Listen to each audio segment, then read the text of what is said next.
Hi friends, welcome to my channel. இந்த video பிடிச்சிருந்துன்னா like பண்ணுங்கள், share பண்ணுங்கள், கமெண்ட் பண்ணுங்கள், பெல் பட்டனை கிளிக் பண்ணுங்கள், சப்ஸ்கிரைப் பண்ணுங்கள். வாங்க இப்போ வீடியோக்குள்ளே போகலாம்.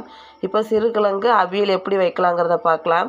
அதுக்கு இங்கே பாருங்கள், சிறுகிழங்கை நைட்டே நான் க்ளீன் பண்ணி நறுக்கி வச்சுட்டேன். இப்போ காலையில் லைட்டாக உப்பு போட்டு அதை வேக வச்சு எடுத்திருக்கேன். சிறுகிழங்கை க்ளீன் பண்ணிக்கிட்டு இந்த மாதிரி சைஸில் இங்கே பாருங்கள், இந்த மாதிரி சைஸில் கட் பண்ணி வச்சுக்கிட்டு அதை உப்பு போட்டு வேக வச்சு வச்சுருக்கிறேன். இது அரைக்கிறதுக்கு அரை முறி தேங்காய், கொஞ்சமாக ஜீரகம், கொஞ்சமாக வெங்காயம்,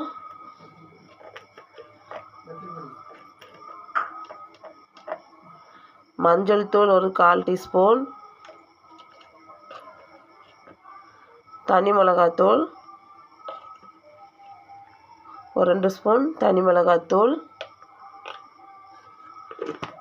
அவ்வளோந்தாங்க. இதை வச்சு இது அரைக்கிறதுக்கு.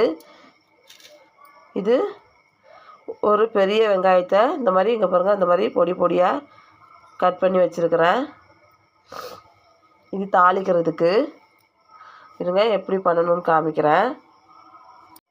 இதை பாருங்கள் ஃப்ரெண்ட்ஸ், ரொம்ப நைஸாக அரைக்கக்கூடாது, கொஞ்சம் மீடியமாக, கொஞ்சம் பிறுபிறுன்னு அரைக்கணும். ரொம்ப நைஸாக இருக்கக்கூடாது, ரொம்ப நைஸாகவும் இல்லாமல் பிறுபிறுன்னு இல்லாமல் மீடியம் ஸ்டேஜில், இந்த பாருங்கள் இந்த மாதிரி ஸ்டேஜில் கொஞ்சம் தண்ணி விட்டு அரைச்சி எடுத்துக்கோங்க. அடுப்பில் ஒரு கடாயை வச்சு அதில் கொஞ்சமாக எண்ணெய் ஊற்றிக்கோங்க, தாளிக்கிற அளவுக்கு. கொஞ்சமாக எண்ணெய் ஊற்றிக்கிட்டு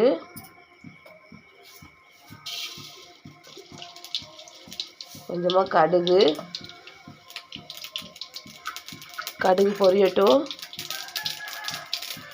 கடுகு பொரிஞ்ச உடனே இந்த பாருங்க வெங்காயம், கருவேப்பிலை, தாளிக்கிறதுக்கு வெங்காயம் கட் பண்ணி வச்சுருந்தோம் இல்லையா, அந்த வெங்காயம், கருவேப்பிலை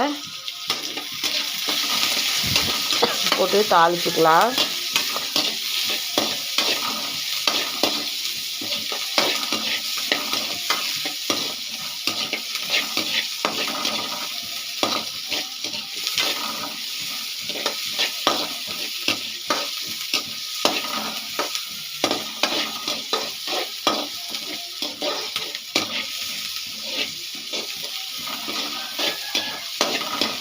கொஞ்சம் வெங்காயம் கொஞ்சம் வதங்கட்டும், ரொம்ப வதங்கணும்னு அவசியம் இல்லை, கொஞ்சம் வதங்கட்டும்.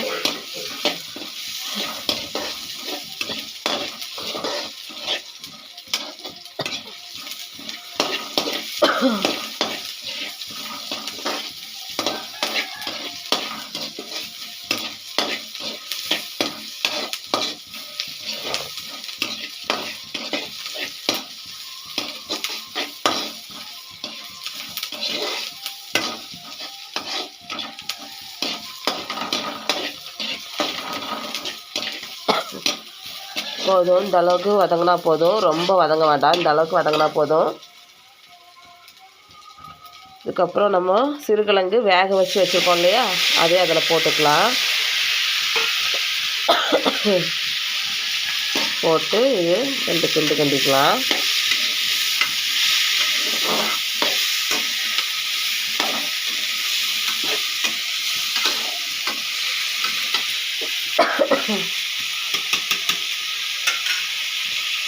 இப்போ அரைச்சி வச்சுருக்கோம் இல்லையா, அதையும் இதில் போட்டுக்கலாம்.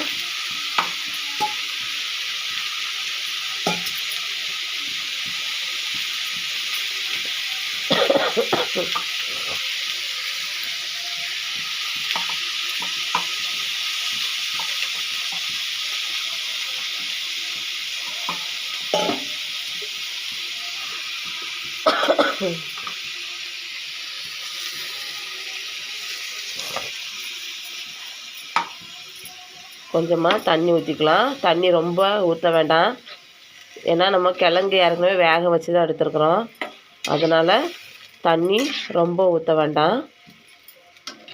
இந்த மசாலா ஐட்டம் இது பண்ணுறதுக்கு மட்டும் பச்சை வடை போகிற வரைக்கும் லைட்டாக இது பண்ணி விட்டுக்கலாம். கொஞ்சமாக தண்ணி விட்டால் போதும். தண்ணி நிறைய விட வேணாம். நல்லா மிக்ஸ் பண்ணி விட்டுக்கலாம். நல்லா மிக்ஸ் பண்ணி விட்டுட்டு இப்போ நம்ம விட்டுருக்கோம்ல அந்த தண்ணி வந்து கொஞ்சம் வற்றணும்.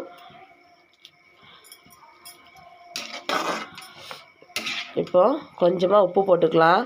ஏன்னா வேக வைக்கிறதுக்கும் உப்பு போட்டிருக்கோம். உப்பு போட்டு தான் வேக வச்சுருக்கோம்.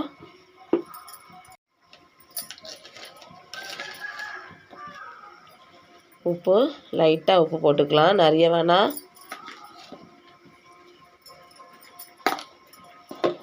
நம்ம வேக வைக்கிறதுக்கு உப்பு போட்டிருக்கனால கொஞ்சமாக உப்பு போட்டு மிக்ஸ் பண்ணிக்கலாம்.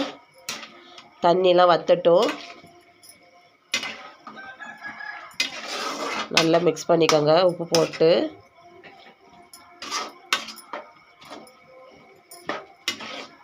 தண்ணி வற்றட்டும் கொஞ்சம். தண்ணி வற்றிடுச்சு. இன்னும் கொஞ்சம் இருக்குது. இன்னும் கொஞ்சம் தண்ணி வற்றணும். பாதி தண்ணி வற்றிடுச்சு. இன்னும் கொஞ்சம் இருக்குது. ஃபுல்லாக வற்றட்டும் தண்ணி.